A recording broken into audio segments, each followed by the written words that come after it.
Bro, remember the first time we put like reverb on like something? Yeah. Put like reverb on the kick and we were like, bro, this like kick. Bro was like, bro, this is crazy. Yeah. I'm just some fucking kid from San Diego, dude. I don't know. It means the world that 2,400 people came out to see the very last Night Rome show. No one bit, dude. Like, no one cared about us. Yeah, we had our music, not to and Isoxo, but like, we were nobodies in the team.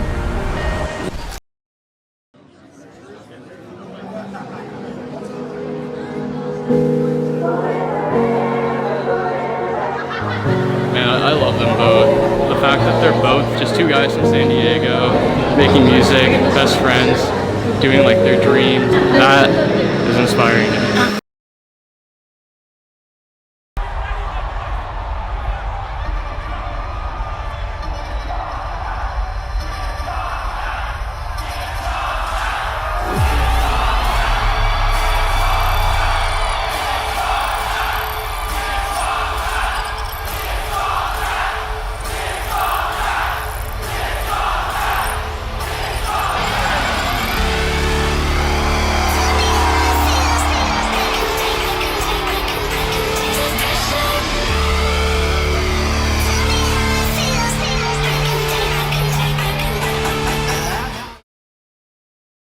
Isoxo is a multi-genre artist who comes from San Diego, California.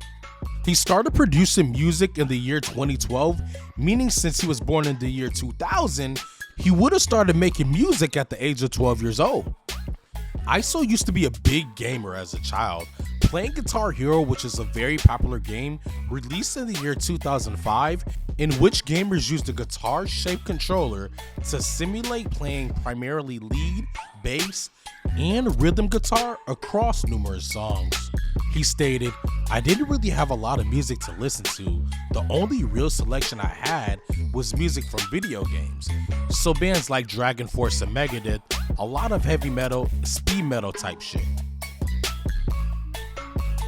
One of the most exciting moments of Isoxo's life is when his parents bought him an electric guitar, but the only problem was that his hands weren't big enough to wrap his finger around the neck of the guitar. He even in his head thought he could be the next rock star, stating, "I wish I would have kept on doing it. Maybe I might have been on a different path, but I'm really glad where I'm at right now. The transition from rock and metal to electronic was really natural for me, and that's the type of energy I'm trying to portray in my shows. Really metal, punk energy."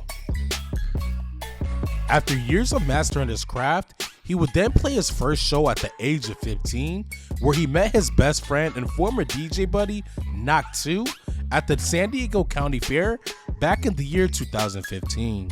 Being that the two were both Asian, they automatically clicked, especially because they both had the same hunger to make it in the EDM industry.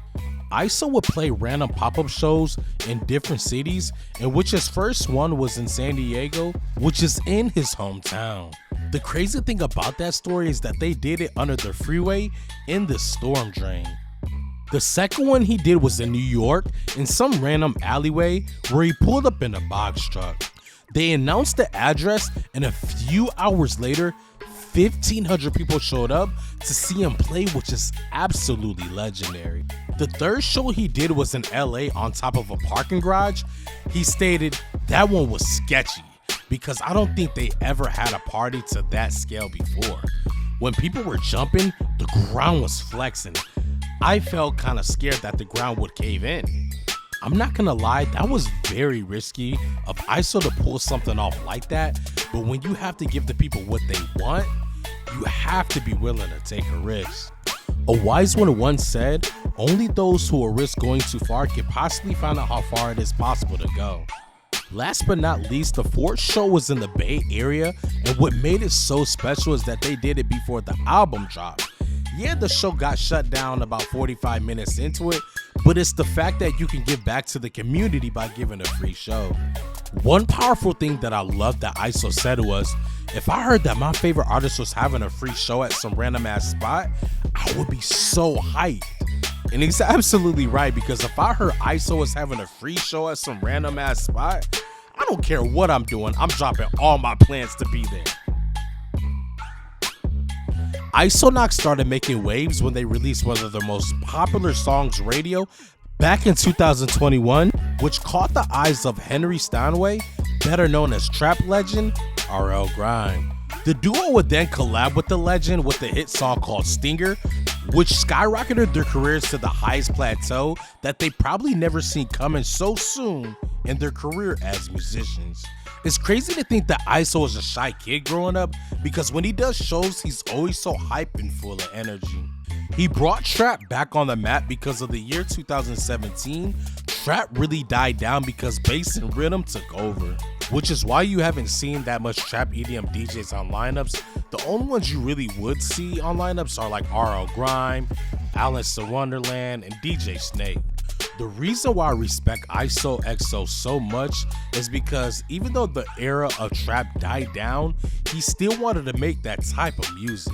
He did it in a unique way by adding rock elements with also adding a little house in between times of his sets.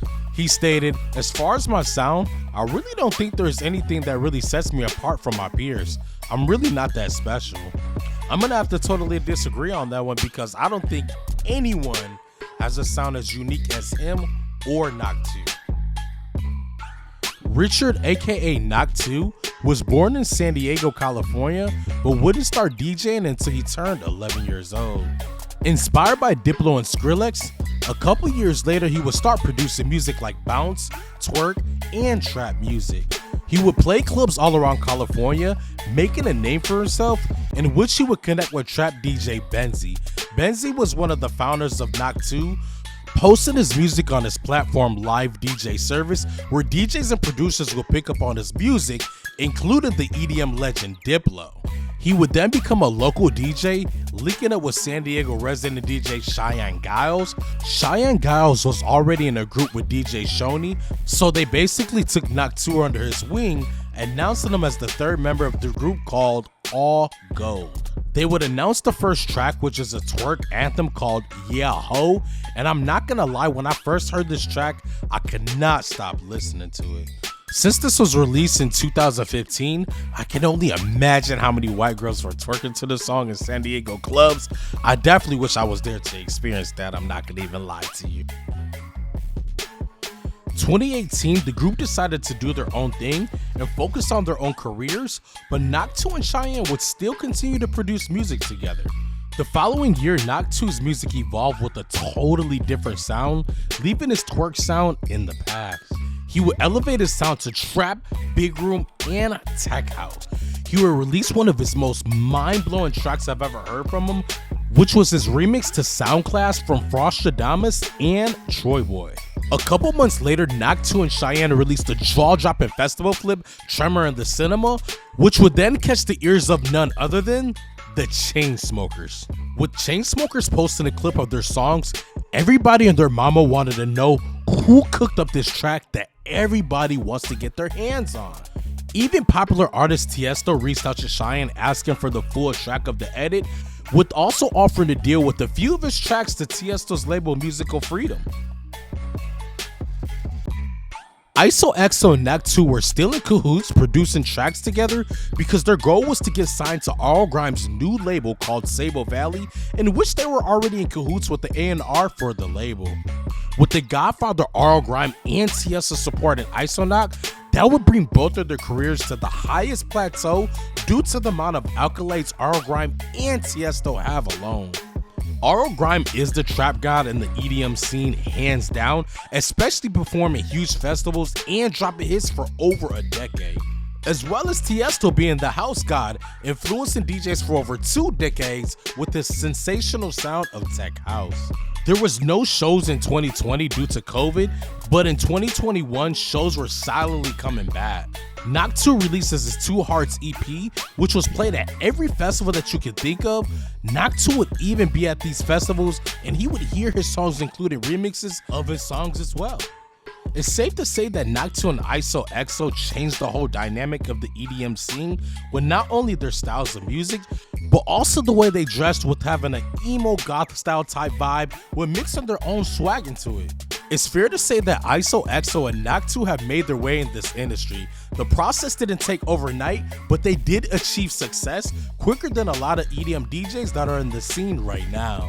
In fact, at their most recent show at the Snapdragon Stadium, they announced they're throwing their own festival called Nightheart Fest, which should be happening sometime this year in 2025.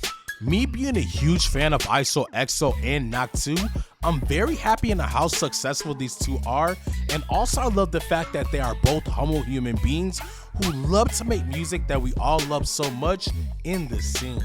If you love Isoknock, make sure you like this video and leave a comment in the comment section below. My name is Tev the Artist Go the Hardest, GTH, you already know the SCO. Ski!